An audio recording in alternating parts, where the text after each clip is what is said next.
Hey guys, Jeff here with Custom Crawlerz. Today we're going to be looking at the D5 Dozer. So this dozer is number 02444.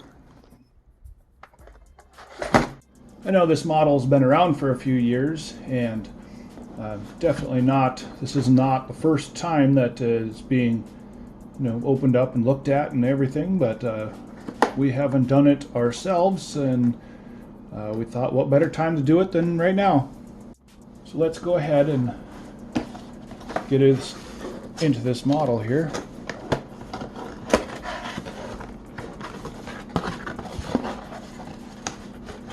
And just like most all of other Bruder models, slides right on out the end. Now the model is not actually attached into here, tied down by anything. These other pieces moved off to the side. Now, as we can see here, this model has got plastic tracks. Our blade raises and lowers and is on detents. It also rotates side to side on detents. On the back of this dozer, we've got a 3-bladed ripper that is also on detents that we can move up and down.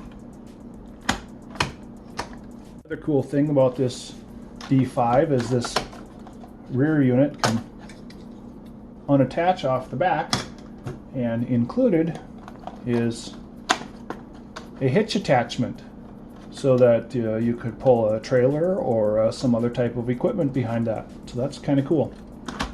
Now, I haven't seen too many guys or people make this rear ripper portion remote controlled, and I never have, and I don't think I have currently any plans on doing that at the moment. There's just not much movement there, and I just can't foresee that being very useful to us. I know there's maybe somebody might have some use for it, and then by all means,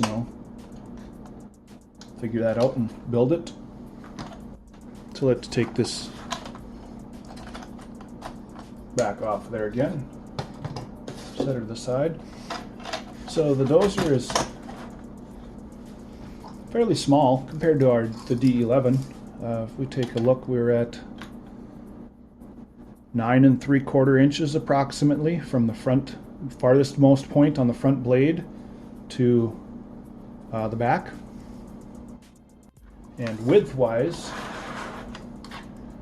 at the tracks, we're just over 5 inches at the farthest width point with the tracks here. Going around to our front side of our model, our blade is a little over 5 5/8 inches wide. You can kind of see here it tapers out down towards the bottom. Now, with that front blade, you can see our fake cylinders up inside of there. Now, what we have done on most of our conversions of this D5 is we will take and drill a hole vertically through both of these and put a pin in there. We will also take then and rotate the blade and then also drill holes through this inner plastic piece in the same hole that we made previously while it was level, and rotate it both directions and get the holes drilled in there. That way, when we are using it, when it's converted over to RC, we can pick whether the blade is locked into the straight or locked into angled in either direction. Now, as far as the blade lift here, you can see these cylinders on the sides. We have done a model that has featured some mini Actuonics actuators to lift and lower the blade itself. And also that model could also tip the blade back and forth by the remote. Now, if you want to see that video, go ahead and look in the upper corner up over there, and we'll link that video now.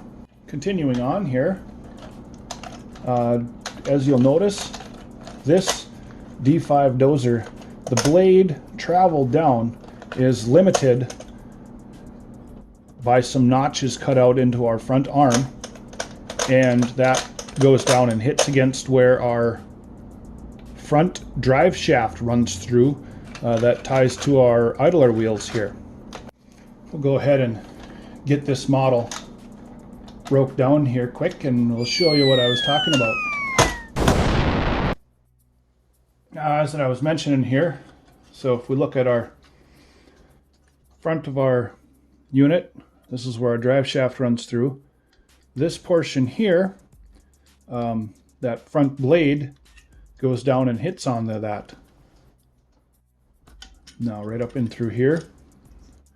Now we will take and notch these out, cut them out higher on both sides to allow that blade farther travel up and down. Now let's get back to the unbroke down model. Now we take and, well, with our conversions, we like to run a standard size servo up inside of here. And with that servo, the arm sticks out the front here, and then we connect up a regular standard short servo arm to this front blade to operate that blade up and down. Now I know there's a lot of guys out there, or people out there, that want to have it look more scale, and you can do whichever way, or convert it whichever way you would like. I just know that with that high torque standard size servo in there, you get a lot more power for your blade lift than some of the other methods, so that is just what we prefer to use. Also on our D5s, we always mount in some 2 white LEDs up here in the top of the cab. We mount in a couple white LEDs in the motor mount area here, or engine bay. And we usually mount up four red LEDs in the back of the unit here. And then occasionally we'll also throw in a couple of the amber or yellow LEDs up on the sides up here. As far as drive options on these little D5s, now I've seen some guys or some people put in some of the Tamiya gear motors. Now here's one of the examples of the Tamiya gear motors that I was talking about that some people utilize for in these D5s. They are set up with, you can build them with multiple different gear ratios to get a different output or different torque that you're looking for down at the tracks. So these are definitely a decent option. Personally, I have not built one myself, D5 with this, but we've got a few on hand, and that's our plan. We're going to give it a go and see what we think. Now, there's also guys out there that are going on kind of the same lines, that are 3D printing a enclosure and setting up, mounting in some right angle gear motors into their units. Now you can see this is a 3D printed enclosure to hold these 2 gear motors here, which is it's a very similar aspect or thought based on the Tamiya one, only this is getting some third-party or different right angle gear motors first, and then whoever had designed this, it looks pretty well designed, nice, well 3D printed block to hold everything into place. Another option, and the one I utilize most often, is running a standard size drive servo to power each of the tracks on these units. Now if we let's move this stock unit out of the way here, and we'll bring in, so this is my personal D5 here, and we flip it upside down. I've got two standard size servos mounted up into place. These ones have got a little bit of a gap between them, you know, your spacing in here is all dependent on how you build it. We've got some that we're working on right now where the backs of these servos are actually touching, so we're going to bring these tracks in just a little bit closer to the shell. So this is the way that personally I prefer, just because of the fact that there's so many different torque servos out there, and the standard size servo fits pretty nicely up into the bottom of this D5 unit. Also on my D5, you can see here, we were talking about earlier, I got the LEDs up in the corner here, the two LEDs up in the front. Let's flip it around. These are 4 red LEDs that mount along the back here, and then we put 2 amber LEDs up in the top corner there. Now if we look here, all of my construction models I'm going to put in this Integy beacon light for on the roof of every one of my personal models. You can also see on my personal model, I was talking about earlier again, the fact that I've modified them so that I've got a little pin here, and a little pin here. Of course, I've got pressure on it, and we can rotate those,